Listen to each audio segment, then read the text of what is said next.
Welcome to Viewpoints. I'm Chris Graham. And I'm Crystal Graham. So just up the street from where we live in Waynesboro, we've mentioned on the show before that we live in Waynesboro, is one of the gems of the valley, Fishburne Military School. Literally just a couple blocks up the street. You know, sometimes we hear at night over the loudspeakers, the taps being played or the orders being given to the cadets. And that's something that's one of those nice little quirks of life of living in a small town. And we've had the fortune also of working with Fishburne Military School for a number of years, close relationship with the folks up there.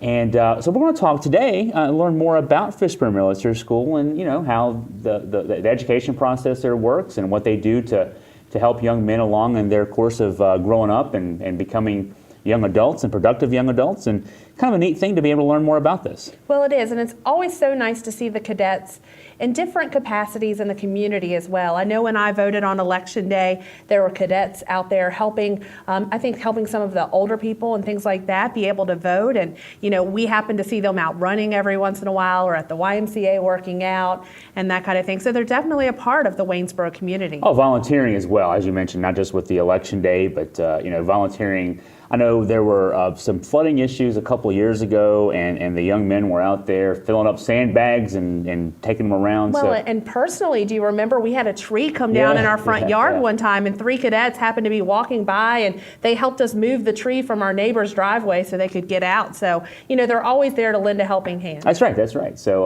So we're going to talk with Captain Mark Black, Superintendent at Fishburne Military School. Welcome. Thank you very much. I appreciate it. So you're hearing some good things about your cadets. What do you think there?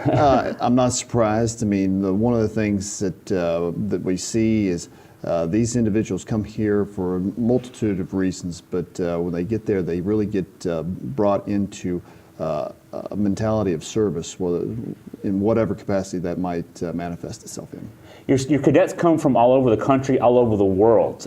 Correct. You know, talk about the appeal of coming to Waynesboro, Virginia. It's a small town. They get away from whatever trappings of life they may have come from. But yeah, it's got this international appeal. It's kind of, I don't know that a lot of people know that about Fishburne. From the international perspective, I can tell you we have 9 Chinese students.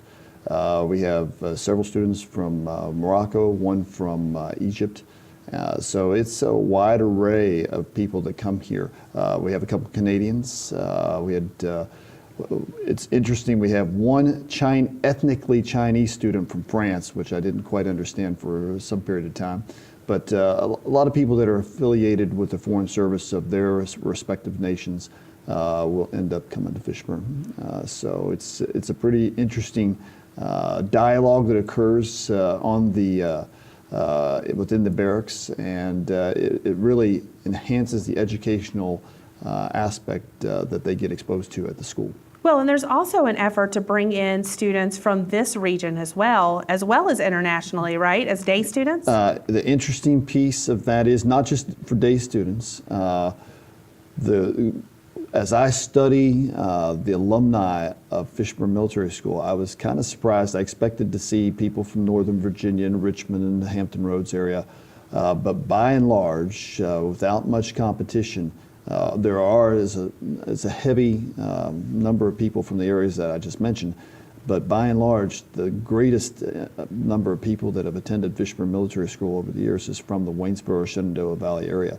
In fact, we have 25 day students right now. And we have probably as many boarding students from between Stanton, Waynesboro, and Augusta County. Let's take a step back. What brought you to Fishburne? You've been on campus for about 3 or 4 months now? In fact, it will be 3 months and 2 days. Okay, so 3 months. And you came from the UVA Naval ROTC program most recently. Correct. I was the commander of the University of Virginia Naval ROTC unit. And so what appealed to you when you see this possibility of working at Fishburne Military School? What brought you to Waynesboro? First of all, backing up just a little bit, I knew I wanted to go into education, and predominantly high school education, when I retired from the Navy, which that occurred in June. And that was due to some experiences I had in the Navy. I had one staff tour in the Hampton Roads area, in which I also was able to participate with a high school. I was a lacrosse coach. And it was one of the most rewarding things I've ever done, to really see a development in the young men. And that's something that I craved. And then as I was starting to look for a job post-retirement, someone from the University of Virginia that actually lives in Waynesboro approached me and said, hey, have you thought about applying for Fishburne, which they need a superintendent? I said, no, I did not know that much about it. And found out the particulars associated with that and put an application in, which was a very thorough process, and found out after a couple of months that I had been selected for an interview, and then came to the actual post, did the interview, and lo and behold was selected, which at the time, if you look at my uniform, Fishburne has a very steeped history with the United States Army. Virtually all of their staff and faculty are somehow affiliated with the Army. I'm dressed incorrectly for that categorization. So when I first arrived there, I thought there was probably little possibility that I would be selected based off the service that I was in. So I was quite surprised and pleased, particularly in the interview process when I learned more about the school and particularly how endearing the school is to the alumni. That was really heartwarming to see that these individuals that had graduated from the school in the 50s, 40s, and in the 60s, people that are 50 years removed from Fishburne Military School, and you find out that it was the most meaningful and significant event in their life, and therefore that really endeared the school even more to me and made me want to participate. And I would also include my wife wanted to participate as well because she was part of the interview process. Go ahead. No, I was just going to say what I've seen. We've said that we've worked with Fishburne over the years, and you talk a lot about the alumni, and I see that a lot of times it's a generational kind of thing. So if a grandfather or a father went to Fishburne, they send their son there. So that must speak very highly of the school. Yes, ma'am. I mean, there's a number of legacies it's interesting. The legacies come from not just Virginia, which predominantly they come from Virginia, but you will see them. We just had a young man. I believe last week, showed up from Texas, and we thought he was going to come there for the interview process. And his father said, no, we're not here to interview, which we do have an acceptance process. He said, hey, I attended Fishburne. I want my son to attend Fishburne. He's going to show up on this day. I just want to know who do I give the check to. We're like, well, we still have to go through the process in terms of being fair, but that kind of is the mindset of many of the individuals that come there is, hey, this was a great experience for me. It was a great experience for their father or grandfather. And in many cases, that son or grandson will want to continue in their family's footprints. One thing I think is interesting about a school like Fishburne is as we know the school so well, having worked with it for a few years, the 100% college acceptance rate stands out as something that is significant. But also, I think folks at home would hear military school and say, okay, what that does is train young men for the military, and there are certainly young men who matriculate towards West Point or towards Annapolis or Air Force Academy or go straight into the military. There are a number of young men there who graduate who go on to liberal arts schools and get educations that have nothing to do with military. Right. Talk about that dichotomy there. The vast majority of our student body will not go into the military. Now we have. Numbers-wise, I want to say we have one at the Naval Academy. We have two at West Point. We have a couple of students at the Virginia Military Institute, and we have a couple of students at the Citadel, and we have a couple of students at Norwich Military. So that, total of what I just mentioned is probably about 10 from the last couple of years. We generally graduate a class between 35 and 45. Which speaks to the small classroom environment that we have. Our student-to-teacher ratio ranges between 8 and 10 students per teacher. So when you take that into account, about 10 to 20% of our student body will go on to possibly go into the military. But by and large, most of them do not. Most of them, or like I said, 100% acceptance rate to colleges. But I would tell you, based off what I've seen in the 3 months that I've been there, most of them do not go in the military. In fact, most of them based off the leadership experiences they are exposed to, they end up going to college, or in some cases they might not even go to college, and they will start their own businesses. It's been amazing to me how many Fishburne graduates have actually started their own business and have flourished in time. In fact, and I don't know why this is, but it seems like most of them have either become lawyers or they have become construction corporation owners. And then that's throughout the country. I mean, I just took a visit down to Mississippi and New Orleans to meet some alumni that were down there, and virtually all of those individuals had owned their own construction companies or they were a lawyer.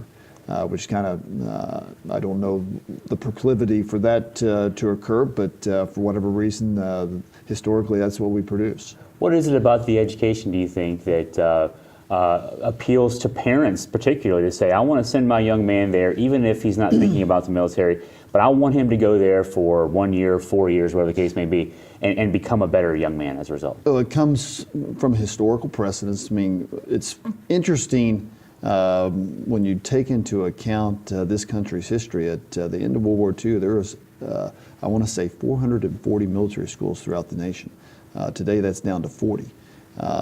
And many people think that a military school is meant for somebody that is going into the military, and really, the military aspect or apparatus is really just to be utilized to increase the structure that we can actually implement in the educational process. And for all intents and purposes, we're not practicing tactics and procedures and things of that nature. It's more of an overlay of the school, of any school really, that helps us maintain discipline and also really teaches our students time management, which is, as you think about individuals who go into college, that's one of the greatest aspects of their daily living that they're probably least prepared to deal with. And we feel that the military aspect of our educational system really teaches that and enforces that on them throughout their time at Fishburne. And there's still the same-sex component, so to speak, at Fishburne. It's all male. I'm just curious how that plays into the, into the role, and where military schools really fit as far as private schools, just in the overall education picture. From the single education, and I might be the minority in this, but the good thing about a single-sex education, whether it be male or female, is it eliminates a distraction. In fact, going back to the military aspect, the uniforms eliminate some distraction. I mean, you can just think in the high school, hey, there's a lot of peer pressure about what type of shoes you wear, what type of jeans, and things of that nature. Those are all things, again, in a structured environment are eliminated, and the students can really concentrate on their educational well-being. I forgot the second portion of your question. Well, just how, how you fit into the overall private school picture in the nation. Essentially, I think of us more so as a college preparatory school than a military school. Again, it's a college preparatory school that utilizes a military functionality to institute the structure that we think enhances that educational experience. And as far as where do we fit in, I think the better categorization for us would be a college preparatory school that is also a boarding school that really enhances a young man's ability to live on their own. I mean, one of the things that we see, and I saw this extensively at the University of Virginia, there's a lot of parents that have not really encouraged their young people, male and female, to make their own life decisions. And that's one of the things that they get in spades when they come to a place like Fishburne Military School, in that mom and dad's not there, and you're going to have to make a decision. And in some cases, that decision is going to be under duress, so to speak, primarily due to the time management aspect.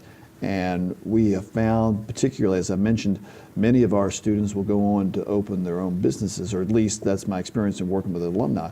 And I think that's one of the reasons for it, is they learn that time management and they learn to be decisive in those things that they do and to make those decisions work. So all coupled, I think it's a superior environment. How about, you talked about class sizes being an important part of what you do at Fishburne, but also across really the private school spectrum. In public schools, we tend to stuff 20, 25, 30 kids into a classroom and expect the teacher to be able to manage that and educate kids. Your class sizes are small, but also the size of the school is small too. So Right. It's not like with between 150 and 180 kids there, they can't all know each other. There's probably an important aspect of that too, I would think. Exactly. I mean, I would say our maximum capacity is right around 200, and we average somewhere in between 150 and 200, depending on how things are going.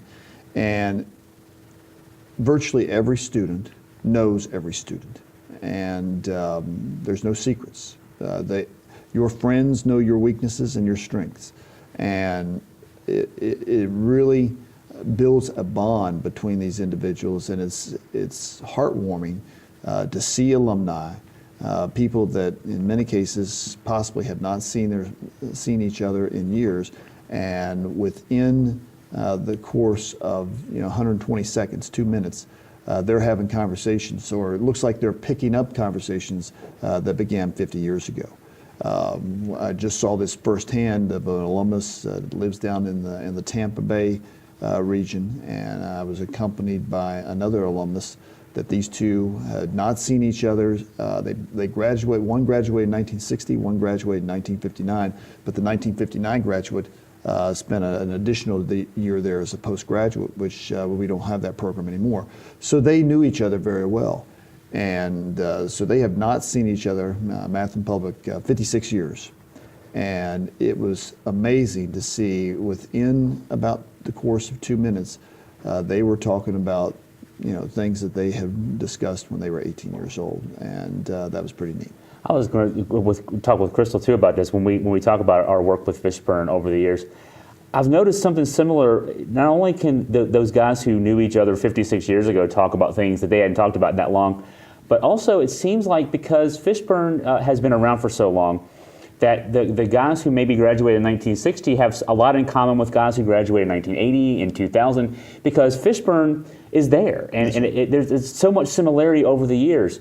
And it's neat to see those alums interacting with the guys on campus now, because they can say, I remember doing that too. Exactly, yes sir. In fact, that kind of brings,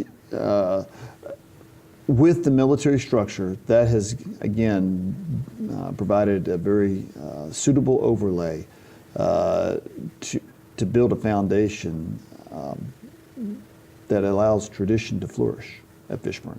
Now, I don't want to give the impression that we're beholden to it. I mean, there are some schools and some different entities that hold on to tradition for probably the wrong reasons. And we are constant. I'm a big believer that you're either improving or you're getting worse. There is no such thing as a static existence. So we're continuously evaluating, does this tradition work with today? Does this tradition enhance today's educational environment, or does it constrain it? And based off that, we will make subtle changes. Being there for only 3 months, I can tell you I'm not going to be in the practice of making significant changes, other than the fact that I think if I did that, they might make a change at the top. But there's a reason why those traditions have really held the test of time.